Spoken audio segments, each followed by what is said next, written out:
Dad texted, "Don't come to the anniversary party. The family feels you're too toxic." My sister reacted with a heart emoji. I replied, "No problem. Just removed my card from the hotel booking and caterer." 4 days later my phone was melting down with missed calls. And a message from Mom, "Fix this now." Started with a text from my dad, sent at 6:42 in the morning like it was some kind of casual memo. "Don't come to the anniversary party. The family feels you're too toxic."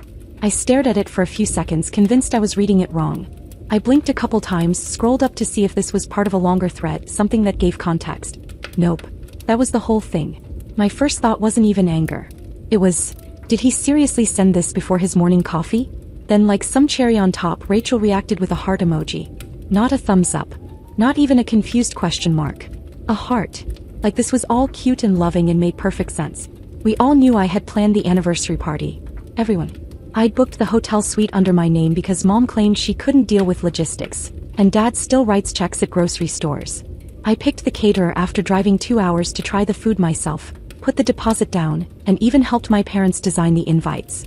I did it because they asked me to. Because I'm the oldest. As I always do. But I didn't respond with questions or anger. I just typed "no problem." Just removed my card from the hotel booking and caterer. Send it. Watched the little read receipt pop up under Dad's name. Then under Rachel's. Then nothing. Not a single reply. I went to work. I ate dinner. I watched a documentary about wolves. Still nothing. 4 days passed. 4 full days. That was enough time for the anniversary to implode on itself. The hotel sent a cancellation confirmation to my email, CC'd me on an invoice for the lost deposit since I'd negotiated a pay later clause for flexibility. The caterer posted a vague but shady Instagram story about unreliable clients. I didn't say a word to anyone. Not even when Aunt Darlene emailed me directly asking, "Is the party still happening?" I'm confused. Then Saturday hit. My phone started buzzing before I was even out of bed. 23 missed calls. 5 voicemails. 1 message from Mom that said, "Fix this now." That's all it said. Not "call me." Not "let's talk." Not even a "how are you?" Just a command. I set the phone down and made myself pancakes. That probably sounds petty, but I wasn't being dramatic. I just wasn't rushing to clean up another mess they created. Especially not one they pushed me out of with a 6-word text. Later that day Rachel sent a message. "I didn't think you'd actually cancel everything." That's the dramatic. I stared at it for a long time. It was funny in a messed up way. For years I'd been the family's emotional airbag. The one who smoothed over fights, planned holidays, paid for last-minute emergencies. I was useful. But not loved. Not even liked, really. Just expected. And now that I stopped being useful, I was toxic. I didn't reply to Rachel.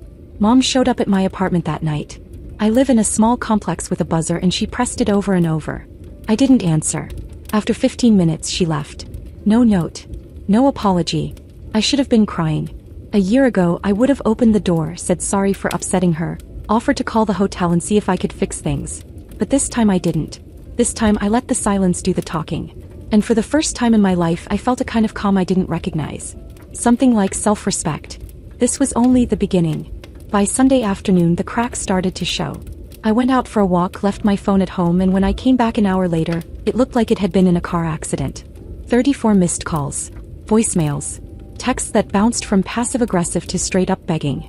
A group message had popped up again. This time not just Dad and Rachel but aunts, uncles, cousins. It was like someone had pulled the fire alarm. "Uncle Ron, so is the party cancelled or not? I already booked my days off." "Cousin Ellie, why would you back out the week of? That's selfish." "Aunt Cheryl, can someone clarify if I'm flying in for nothing?" And then Rachel again trying to pivot. "Look, things were said. But let's be adults.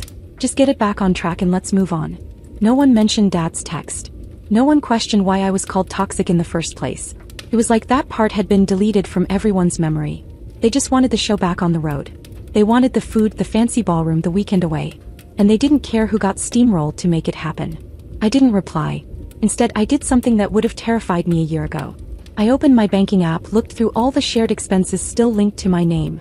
Subscriptions, auto payments, family services, and started cutting the cords. Gone. The Netflix account everyone used but no one paid for. Gone. Amazon Prime, which Mom used like it was a vending machine. Gone. The DoorDash pass Dad ordered dinner with every Friday night. Gone. The backup card on Rachel's Uber account. I'd forgotten that one even existed. By Monday morning they noticed. Mom texted, The TV says our subscription expired. Is something wrong with the payment? Dad, an hour later. Amazon's asking me to verify a new card. Why did you change it? Rachel, are you serious? Petty much. I didn't answer. I went to work, grabbed coffee, responded to emails, like the world hadn't just flipped upside down for them. And I didn't feel bad. I didn't even feel shaky. I felt clear. That night they tried to log into my PayPal.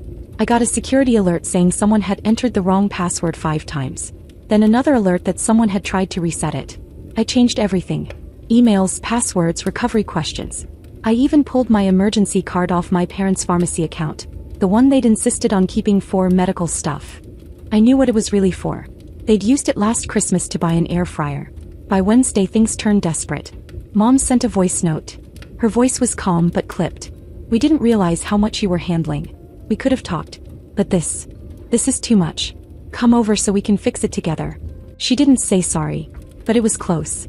For her, that was practically a billboard. That night, I got a text from my cousin Lucy. 16 years old, quiet, always ignored at family functions like I used to be. She wrote, "Heard what happened. I'm glad you stood up for yourself. No one ever does in this family." I stared at that message longer than I'd stared at Dad's original text. It was the first honest thing anyone had said since this started. Maybe the only honest thing. And it came from the one person who wasn't trying to get something out of me. Later that night, Dad tried calling again. I watched it ring out.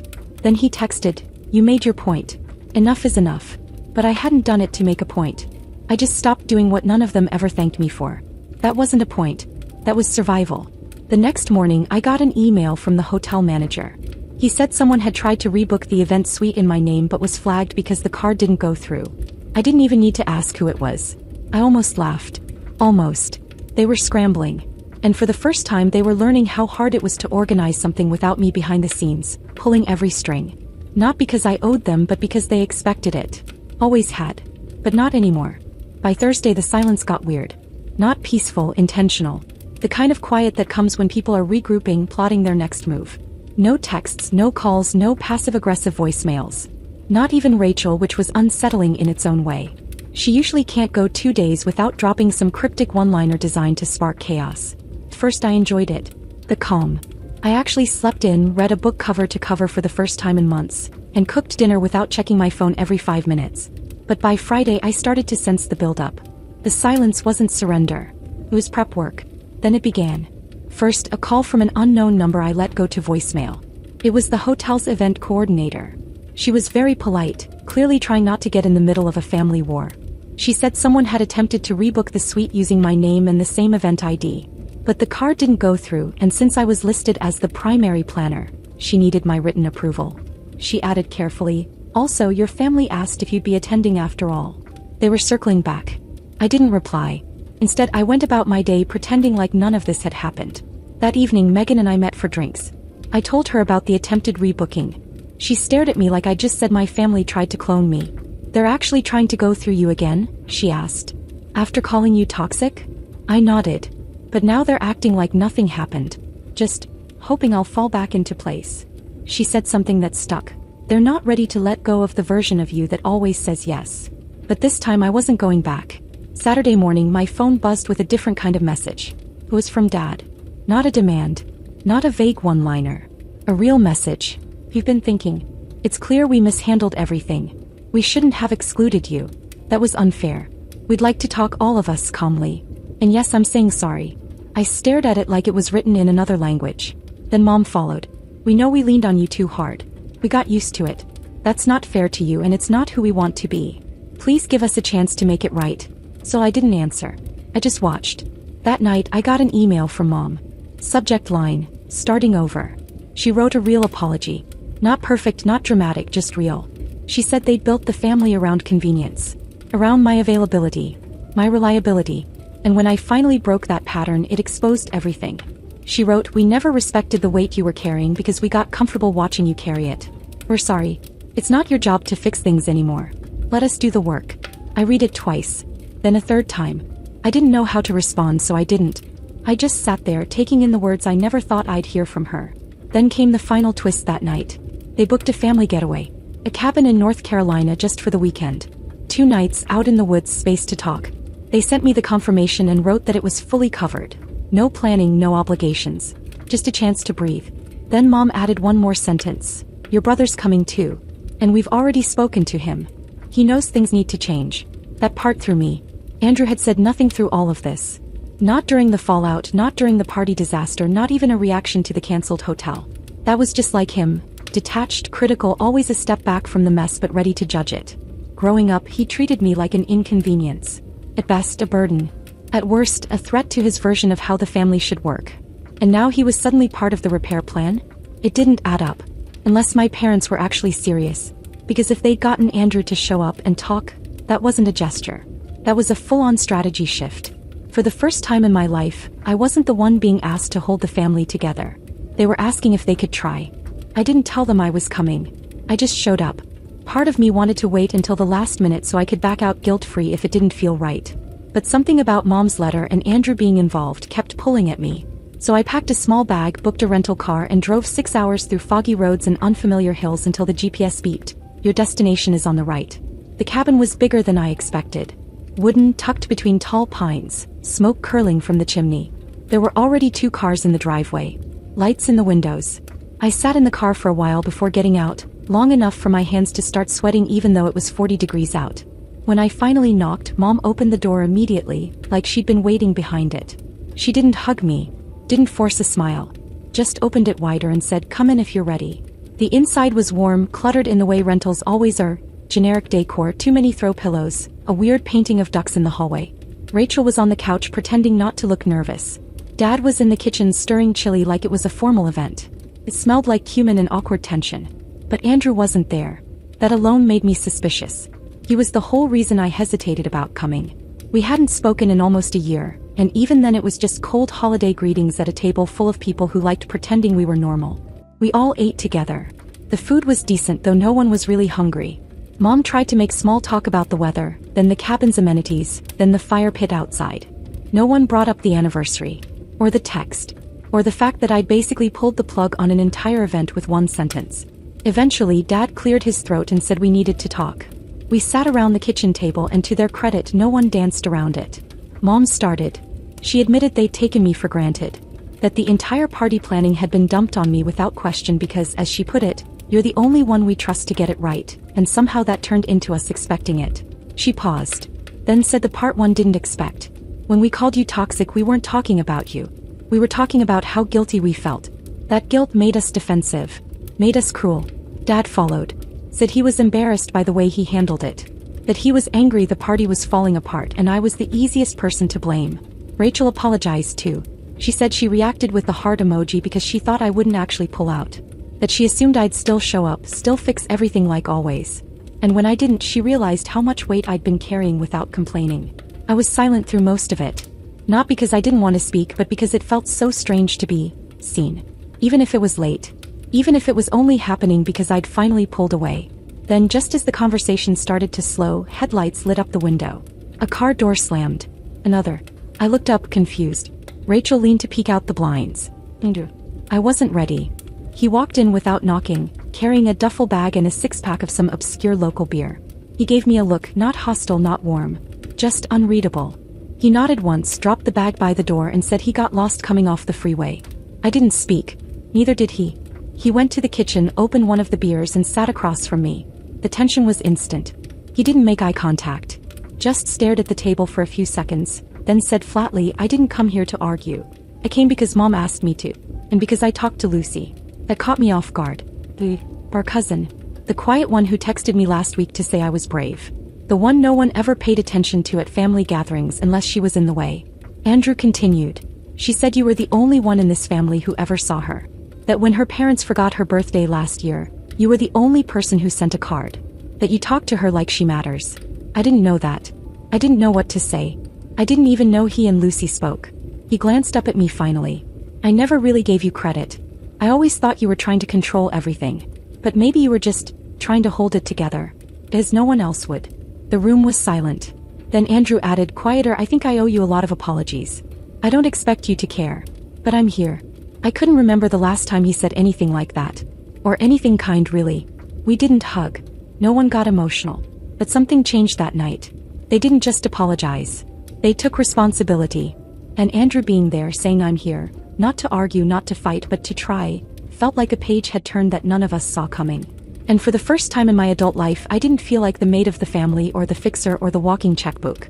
I felt like someone they were finally trying to keep. I woke up before everyone else, which used to mean I'd start breakfast, prep coffee, get everything ready so no one had to lift a finger. But this morning I just sat. I made a single cup of coffee, took it out to the porch, wrapped myself in one of those scratchy cabin blankets, and listened to the wind move through the trees. For once, I didn't feel tense.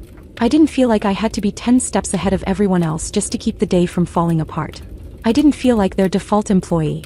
It was quiet. Almost too quiet. About an hour later, the door creaked open and Rachel came out. I thought maybe she'd go for a walk or pretend she hadn't seen me, but she sat down next to me. She held her coffee with both hands like she was bracing for impact. We didn't say anything for a while. Then quietly she said, "I used to think you liked doing everything. That you were controlling or just obsessed with being in charge. But you were just doing what no one else would." I didn't say anything. He kept going. I didn't realize how selfish that made me. I never even offered to help. Not once. She looked down at her cup. "I guess I was jealous. You were the reliable one. The one everyone called. And I told myself you liked it that way so I wouldn't have to feel bad about disappearing." For a second I didn't know how to respond. Not because I was angry, I wasn't. I just didn't expect it. Rachel had spent her whole life pretending she was the reasonable one. The balanced one. Now she was finally owning the ways she let me drown. Inside the cabin I heard movement. The clatter of dishes, the low murmur of Dad's voice. Then Mom's laugh. Not loud, not fake. Just normal. By the time I came inside, breakfast was already on the table. Eggs, toast, coffee refilled. I didn't do any of it. No one asked me to. That alone felt like a shift. After we ate, Mom brought out a folder, thick, dog-eared, stuffed with receipts and notebook paper. "We started putting together a budget," she said. "A real one this time. We made a list of everything that was connected to you, and we changed it." She handed me a sheet with new passwords and account logins. Streaming services. Delivery apps. Even their pharmacy login. Everything was now in their name, paid from their own accounts. "We didn't realize how much we were leaning on you financially," she said. "We've been careless. And entitled. That's over now." Then Dad said they were selling the timeshare. I blinked. The timeshare. The one they clung to like it was a family heirloom. The same one they refused to give up even when they were months behind on payments and borrowed from me without asking. "This time," he said, "we can't afford it. And we shouldn't be asking you to cover our mistakes." I just nodded. I didn't need a speech. I didn't even need a thank you. I just needed them to stop. We all went for a walk after that, down a trail behind the cabin that opened into a small clearing. It was quiet except for the occasional rustle in the trees. We didn't talk much. But it felt different this time. No one was rushing ahead or checking their phones or complaining about bugs. They were just present. That night we lit a fire outside. Real firewood, not the prepackaged stuff. Dad actually chopped some earlier, which was a strange sight in itself. We sat around the pit passing marshmallows and cheap wine, and I kept waiting for the moment when things would tip back into old patterns. But it didn't happen. Instead, something else did. Andrew stood up, disappeared inside, and came back a few minutes later with a small box in his hands. He handed it to me without saying anything. Inside was a necklace, silver chain, simple charm shaped like a key. I stared at it, then looked at him. "Lucy helped me pick it," he said. "She said you're the only one who ever made her feel like part of the family." I figured, if anyone should hold the key to this whole mess, it's probably you. That hit me harder than anything else had. Not because of the necklace, but because Andrew actually listened. He didn't make a big speech. He didn't try to act like we were suddenly best friends. He just acknowledged what I meant to someone. What I'd done when no one else noticed. And for Andrew that was massive. That night, after everyone went to bed, I sat in the dark living room alone for a while. I looked around at the mugs on the counter, the worn-out blankets, the fire still smoldering in the pit. I didn't feel like a guest. But I didn't feel like their crutch anymore either. For once I was just Mary. And it was enough. We left the cabin on Sunday afternoon. No tension, no forced group photo, no tearful last-minute speeches about how this weekend changed everything. Just quiet packing, a few shared leftovers, and everyone going their own way without chaos or obligation. Rachel hugged me briefly. Mom told me to drive safe. Dad patted my shoulder like he didn't quite know how to say more. Andrew just gave me a small nod. I drove home alone with the radio off. I didn't need music. I needed silence. That kind of silence that isn't empty, but earned. Halfway back to the city, I stopped at a diner I used to pass on long drives but never went into. It had big windows, cheap booths, and the kind of laminated menus that never change. I ordered pancakes at 3 o'clock in the afternoon and sat by myself, watching cars roll past on the wet highway. I didn't check my phone once. No one was asking for money. No one needed me to book a reservation or explain how to reset their passwords. I wasn't prepping for another family event I wasn't allowed to enjoy. I wasn't apologizing for existing in a way that inconvenienced someone else. I was just eating pancakes, alone, and free. When I got back to my apartment, I expected to feel tired. I didn't. I felt still. That kind of rare calm that only shows up when your body finally accepts that the fight is over. The week that followed was strange in its simplicity. There were no emergencies, no cold shoulders, no random charges hitting my card. The family group chat came back to life slowly. Not with drama, just photos. Rachel sent a picture of her dog in a sweater. Mom posted a blurry shot of her garden. Dad sent a picture of the grill with the caption "trying again." Even Andrew, who never posted anything, dropped a photo of a book Lucy had recommended, tagged with "not bad actually." It was bizarre and refreshing. Then something unexpected happened. At work, my manager pulled me aside midweek. Said she'd noticed a shift. That I was clearer, more focused, even more confident in meetings. I didn't realize it, but apparently I'd been showing up differently, because for the first time in a long time, I wasn't showing up for everyone else before myself. She mentioned a new internal position. More creative control. Better pay. A chance to lead a small team. She said, "I think you're ready. You just had to stop making yourself small." It took everything in me not to cry. I walked home that evening under a sky that looked cleaner somehow. Like the world noticed I'd cleaned up my space too. When I got inside, I dropped my bag, kicked off my shoes, lit a candle and sat on the couch in silence. The kind of silence that doesn't press down on you, but wraps around you like peace. I picked up the small jewelry box Andrew had given me at the cabin. Inside, the silver chain with the tiny key still sat where I'd left it. Simple. Honest. A small gesture, but heavier than anything he'd said in years. I put it on. And in that moment, I realized it wasn't about forgiveness or reconciliation or some perfect happy ending where we all laugh around a dinner table. It was about balance. About no longer begging to be seen. About walking away when I wasn't respected, and letting people decide on their own whether they wanted to meet me where I stood. They did. Eventually. But not because I begged. Because I stopped. I stopped trying to prove I was worthy. Stopped trying to earn a spot in a family that only called when they needed a credit card or a crisis manager. And by doing that, something shifted.